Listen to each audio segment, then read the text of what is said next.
Semiconductor में बहुत ही ज़्यादा इम्पॉर्टेंट टॉपिक है लाइट एमिटिंग डायोड। सो आज हमारा यह टॉपिक है लाइट एमिटिंग डायोड। कुछ बात बताना चाहता हूँ कि अगर आपको पीएन जंक्शन डायोड के बारे में नहीं मालूम है तो इस वीडियो में आपको कुछ भी समझ में आने वाला नहीं है। तो उस पर मैंने ऑलरेडी वीडियो बना रखा है, आप उसकी लिंक आपको नीचे डिस्क्रिप्शन बॉक्स में मिल जाएगी। वहाँ से आप मैंने सेमीकंडक्टर्स पे कई वीडियोस बनाए हैं जिसमें मैंने एन टाइप पी टाइप बताया है, मतलब बहुत सारे वीडियोस की लिंक नीचे आपको डिस्क्रिप्शन बॉक्स में मिल जाएगी। तो आप वहाँ से जाकर ज़रूर एक बार चेक कर लीजिए, ठीक है। और अगर आपको पीएन जंक्शन डायोड के बारे में पता है और आपको कोई भी प्रॉब्लम नहीं है तो ये बेस्ट वीडियो आपके लिए बहुत ही अच्छा होने वाला है। बस आप ध्यान सुनिएगा और प्लीज़ रिक्वेस्ट है इसके बिल्कुल भी मत करिएगा वीडियोज़। और हम जल्दी ही हम लोग 100 सब्सक्राइबर को अचीव करने वाले हैं, तो प्लीज़ हमारे चैनल को सब्सक्राइब कर लीजिए।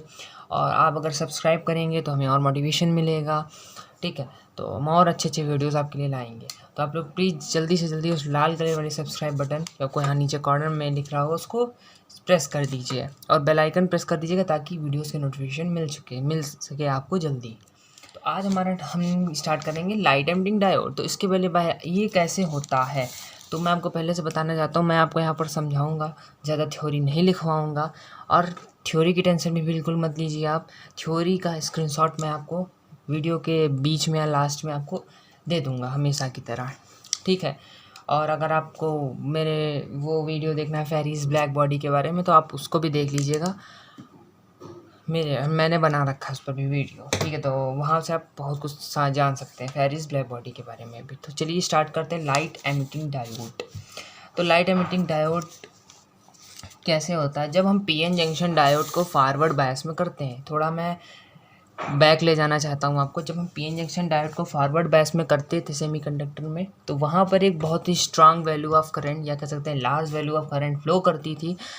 और वो करंट क्यों फ्लो करती थी? क्योंकि हमारे वहाँ पर चार्ज कैरियर्स कौन से होते थे? होल्स एंड इलेक्ट्रॉन्स का रिकॉम्बिनेशन की वजह से वहाँ पर हमें large value of current flow होती थी, जिस वजह से वहाँ पर हीट होती थी। अब उसी हीट पर ही हमें कंसंट्रेट करना है। यहाँ पर बेसिकली अगर आपसे कोई 2-3 लाइन में डेफिनेशन पूछे एग्ज़ाम में, आप क्या जाए what is light emitting diode या व्हाट इज़ एलईडी, तो आप ये कह दीजिएगा the forward PN junction diode. When we apply a voltage to a forward PN junction diode, the recombination of majority and minority charge carrier takes place, and due to this क्या होगा आगे? Heat light is emitted and that is called LED। अब मैं आपको हिंदी में समझाने जा रहा हूँ कि मैंने क्या इतनी देर आपको बताया, ठीक है। तो बात ये है कि जब हम पीएन जंक्शन डायोड को फॉरवर्ड बायसिंग में करते हैं और उसमें वोल्टेज अप्लाई करते हैं तो रिकॉम्बिनेशन होता है चार्ज कैरियर्स का, यानी कि होल्स और इलेक्ट्रॉन्स का, जिस वजह से लाइट एमिट होती है। हम लोग जानते हैं कि पीएन जंक्शन डायोड में हम लोगों ने क्या पढ़ा था? हीट एमिट होती है, बट हम लोग यहाँ पर कंसिडर करेंगे कि उस हीट की जगह यहाँ पर एक लाइट एमिट होती है और वही हमारी कहलाती है। तब इसी पूरे अरेंजमेंट को कहा जाता है लाइट एमिटिंग डायोड, क्योंकि लाइट इसके नाम ही से लाइट एमिटिंग मतलब लाइट को जो एमिट करता हो। कौन एमिट करता हो? डायोड करता हो, जैसे लिखा है यहाँ पे लाइट एमिटिंग डायोड। तो यहाँ पे लाइट एमिटिंग डायोड का आपको मतलब समझ में आ गया होगा क्या होता है इसकी मेन डेफिनेशन। अब इसकी वर्किंग पर भी चलेंगे। तो पहले मैं इसका डायग्राम बना लेता हूँ, यानी कि जिसका आज सर्किट डायग्राम बना लेते हैं। सर्किट डायग्राम बनाने से पहले मैं आपको एक बार कुछ और चीज़ भी बताना चाहता हूँ। वो चीज़ ये है कि एक बार मैं आपको फिर से बताने जा रहा हूँ और आप टेंशन मत लीजिए, इसकी आपको थ्योरी की स्क्रीनशॉट वीडियो के लास्ट में आपको मिल जाएगी। तो मैं जो बोलने जा रहा हूँ उसको ध्यान से सुनिए। देखिए, हम पीएन जंक्शन डायोड को यहाँ पर बना लेते हैं। ये पी रीजन है, ये हमारा एन रीजन है, बीच में डिप्लेशन लेयर है। यहाँ से वोल्टेज अप्लाई करते हैं, सब मैं बता चुका हूँ पहले वीडियोस में। तो सुनिए, जब हम यहाँ से वोल्टेज को अप्लाई करते हैं, ये फॉरवर्ड बायसिंग है, क्योंकि फॉरवर्ड बायसिंग में पी रीजन पॉजिटिव टर्मिनल से और एन रीजन नेगेटिव टर्मिनल से कनेक्ट होता है। ये हमारा एन रीजन है। तो हम लोग यहाँ चलो बना लेते हैं बड़ा सा। ये हमारा पी रीजन है, इसमें होल्स हैं, इसमें इलेक्ट्रॉन्स हैं और यहाँ पर हम लोग वोल्टेज अप्लाई करेंगे। तो ये फॉरवर्ड बायसिंग है कि रिवर्स बायसिंग है? साफ साफ दिख रहा है फॉरवर्ड बायसिंग है, क्योंकि फॉरवर्ड बायसिंग में पी रीजन पॉजिटिव टर्मिनल से और एन रीजन नेगेटिव टर्मिनल से कनेक्ट होता है। तो इस कंडीशन में क्या होगा? ये हमारे जो होल्स होंगे ये इस जंक्शन को क्रॉस करने लगेंगे और उधर से इलेक्ट्रॉन इस जंक्शन को क्रॉस करने लगेंगे। बट यहाँ पर एक बात मैं एक एक पॉइंट बताऊंगा। ध्यान देने वाली ये है कि जैसे हम इसमें करेंगे तो दोनों ही क्रॉस करने लगेंगे, पर इलेक्ट्रॉन्स ज़्यादा आएंगे एन से पी रीजन में, मतलब पी रीजन में इलेक्ट्रॉन्स ज़्यादा आएंगे इस क्या बोलते हैं डिप्लेशन लेयर को क्रॉस करके, इन कंपेयर होल्स के। क्यों ऐसा क्यों होगा? होल्स क्यों कम आएंगे? आएंगे ऐसा नहीं है, आएंगे पर कम आएंगे एन रीजन में। इलेक्ट्रॉन्स क्यों आएंगे एन रीजन से पी रीजन में ज़्यादा? क्योंकि इलेक्ट्रॉन्स के पास एनर्जी ज़्यादा है in compare to holes. Holes slowly move करेंगे, इस वजह से वो, जैसे मान लो मैं एग्जाम बता रहा हूँ ढंग से, जैसे होल स्लोली मूव करेंगे पास, होल्स क्यों स्लोली मूव करेंगे? क्योंकि उनके पास एनर्जी कम है।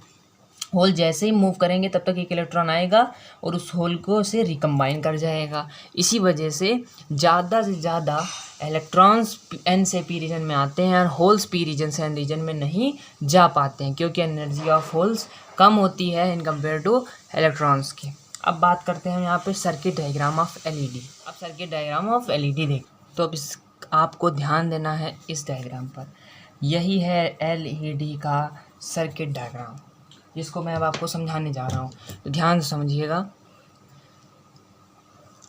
यहाँ पर क्या हो रहा है, देखिए ये ब्लैक इस दिख रहा है, ये ब्लैक ब्लैक ब्लैक, और लिखा है मेटल कॉन्टैक्ट। थ्योरी आप टेंशन मत लीजिए, आपको स्क्रीनशॉट लास्ट में मिल जाएगा जब मैं समझा दूंगा, बट मैं जो समझा रहा हूँ उसको ज़्यादा ध्यान दीजिए, ठीक है? समझ लेंगे तो आप अपने आप से लिख लेंगे, थ्योरी की ज़रूरत नहीं पड़ेगी लिखी हुई, ठीक? खुद की लिखेंगे आप, तो समझ में दिख रहा है, ठीक? अब सुनिए, ये जो ब्लैक ब्लैक है यहाँ पर मेटल सरफेस है, ये मेटल सरफेस है, ठीक?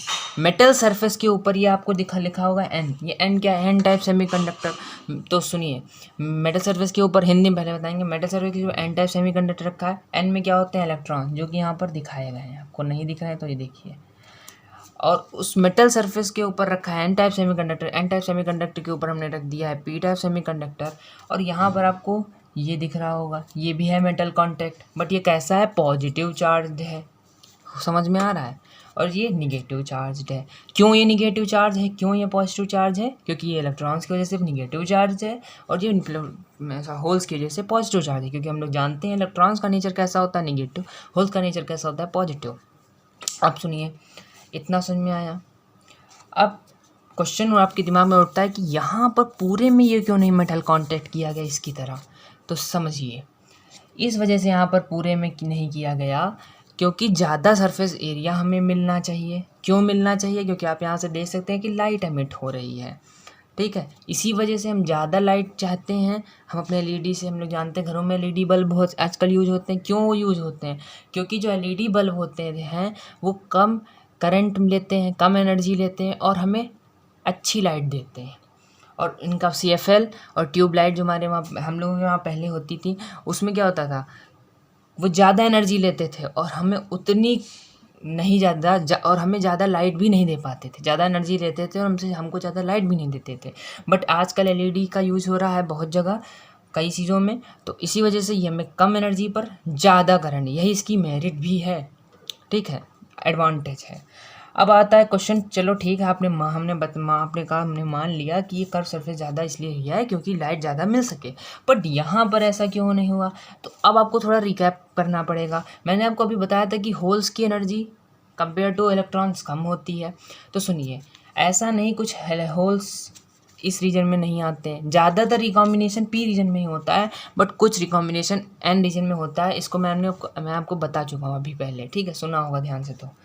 तो उसकी वजह से एक रिफ्लेक्शन होगा, तो उसी रिफ्लेक्शन को प्रोवाइड करने के लिए, देखिए रिफ्लेक्शन होगा तो यहाँ से लाइट एमिट होगी। देखो रिफ्लेक्शन होगा, सुनो, यहाँ से क्या होगा? रिफ्लेक्शन होगा, या इनसे रिकॉम्बिनेशन से, जो रीजन में रिकॉम्बिनेशन उससे लाइट एमिट होगी, वो लाइट इससे स्ट्राइक करेगा और रिफ्लेक्शन होगा, जिससे हमें लाइट मिलेगी। तो ये लाइट आसानी से निकल जाए। अगर यहाँ पर ना होता ये मेटल कॉन्टैक्ट, तो ये लाइट यहीं अब जाकर जो हमें कम लाइट यहाँ से मिलती निकलती हुई। आप समझ में आया? क्लियर हो गया, ठीक? और ये जो एरो क्या दिखा रहे हैं हमारे रिकॉम्बिनेशन को, वो तो हम आपको बता ही चुके हैं पहले। तो आई होप आपको समझ में सब कुछ आया होगा। मैंने अपनी पूरी कोशिश कर ली है बताने की। अब आपको सामने स्क्रीनशॉट आ रहा होगा, आप वहाँ से पूरा देख सकते हैं और बड़ी आसानी से समझ सकते हैं। इसमें जो पॉइंट्स लिखे हैं आप उसको अपने आप मेरी मानिए तो आप जो आपके सामने स्क्रीनशॉट आ रहा है उसको आप पढ़ लीजिए, और जो अभी मैंने खुद बताया आपको अपनी लैंग्वेज में उसको आप समझ के एकदम फील करके पढ़िए, तो आपको कुछ ये सब रटना नहीं पड़ेगा और अपने खुद लैंग्वेज आप अपनी लिख लेंगे। तो देख लिया होगा स्क्रीनशॉट। तो अगर आपको इस वीडियो में कुछ भी समझ में आया हो तो इस वीडियो को लाइक ज़रूर कर देना और सब्सक्राइब तो ज़रूर ही कर देना। लाइक से पहले सब्सक्राइब कर दो इस चैनल को, ठीक। चलिए, थैंक यू।